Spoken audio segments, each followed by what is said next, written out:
It's good to see you today. We're going to be looking at when Elijah calls Elisha today. Our hymn is called The Prophet's Call.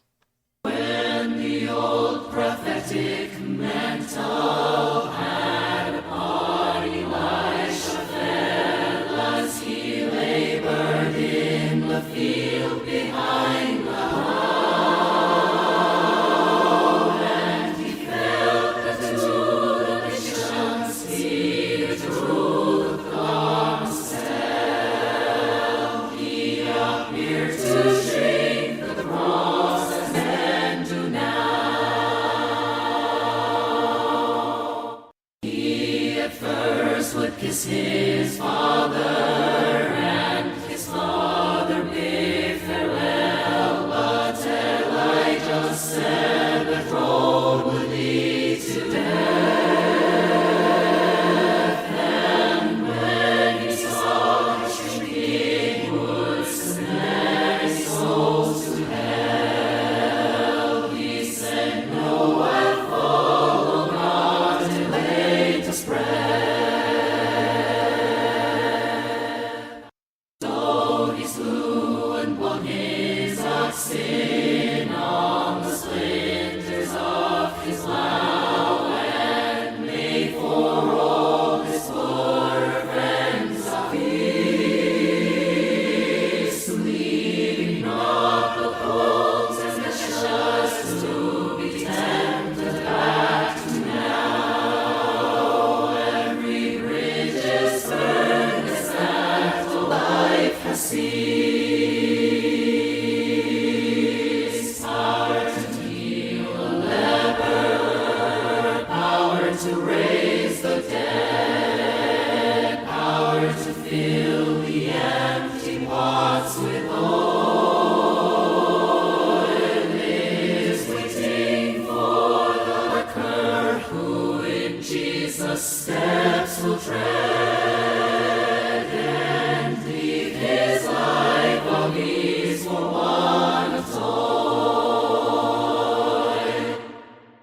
All right, pardon me for that little snafu there. I'd forgotten that I had done the verses first and then the chorus last. And you might have noticed the lyrics, I adjusted the lyrics there in that last part. Every bridge is burned. I didn't care for the last phrase, and God anoints him priest. I think that takes things too far. Don't want to give that much discretion to it, and so I had changed that as God provides the feast. If you could hear those words. But let's look in our passage now. So 1 Kings 19:19, this is where we left off yesterday. Says, so he, that would be Elijah, departed from there and found Elisha the son of Shaphat, who was plowing with 12 yoke of oxen before him, and he was with the 12th. Then Elijah passed by him and threw his mantle on him, and he left the oxen and ran after Elijah and said, "Please let me kiss my father and my mother, and then I will follow you." He said to him, "Go back again, for what have I done to you?" So Elisha turned back from him, took a yoke of oxen, and slaughtered them, and boiled their flesh, using the oxen's equipment, and gave it to the people, and they ate. Then he arose and followed Elijah, and became his servant. So you can tell the hymn is taking the view that as Elijah throws his mantle on him, that Elisha kind of, he needed to come along. And so the hymn is pointing to that idea. You know, verse 2, he at first would kiss his father and his mother bid farewell, but Elijah said that road would lead to death. And when he saw his shrinking would send many souls to hell, he said, "No, I'll follow God till latest breath." What it reminds me of very much is the verse in the New Testament. When Jesus talks about, he says, "No one having put their hand to the plow and looking back is fit for the kingdom." Elisha, for a moment, looked back. And Elijah says, "What have I done to you?" What he's saying is, come on. It's like, you're going to be prophet. You're going to be the prophet. You need to come on. Don't look back. And so I was thinking about that picture of looking back and why Elisha looked back for just a brief moment. Why do people look back?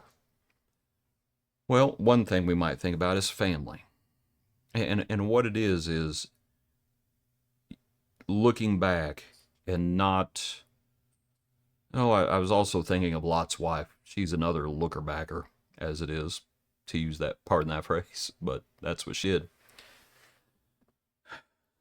But Elisha has a job to do, and so looking back, like no, he's got to push on.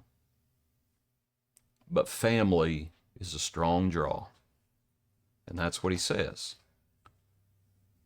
Let me go kiss my father and my mother, and then I'll follow you. It's family can easily keep us from doing what we need to do in a number of different ways. And so be careful.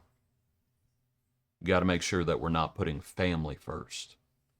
But also, Elisha's a farmer. And it's familiarity. This is what he knows. This is what he knows. And sometimes just familiarity.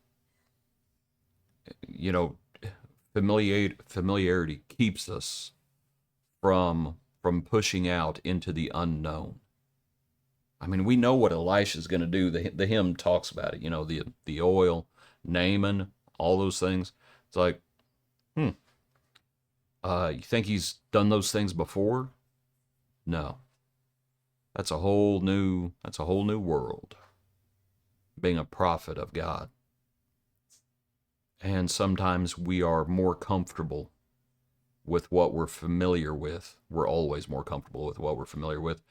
And that familiarity causes us to look back and think, I'll go back to what I know. And you can probably guess who I'm thinking of with this one. Peter, after the resurrection, right? And they know the Lord's already been resurrected. And what's Peter say? I'm going fishing. They go back to what they know. But also, in thinking of that, and I was thinking heavily of the fishermen, because when the Lord calls them, what does he say? I will make you fishers of men. Follow me. They were still going to be fishermen, but it was going to be a different kind of fish, wasn't it? There were lessons that they could apply from the fishing, but they're going to be fishing for men. Well, I think you can make the same point about Elisha. Elisha, you're still going to be farming. You're still going to be you're still going to be dealing with the soils. You're still going to be dealing with the seed. You're still going to be farming. You're just going to be farming in a different way. But sometimes those occupations call us back. So what does Elisha do? To use a phrase, he burnt that bridge. It's like, well, I don't think you're going to be using those oxen anymore. I don't think you're going to be using those oxen anymore. As he slaughters them and boiled their flesh, took a yoke of oxen, I understand, and the oxen's equipment, and gave it to the people, and they ate. And then he arose and he followed Elijah. And let's go. Don't look back. No one having put their hand to the plow and looking back is fit for the kingdom. Come on. Appreciate you. Hope you have a good day. Join us tomorrow for another portion of our daily praise.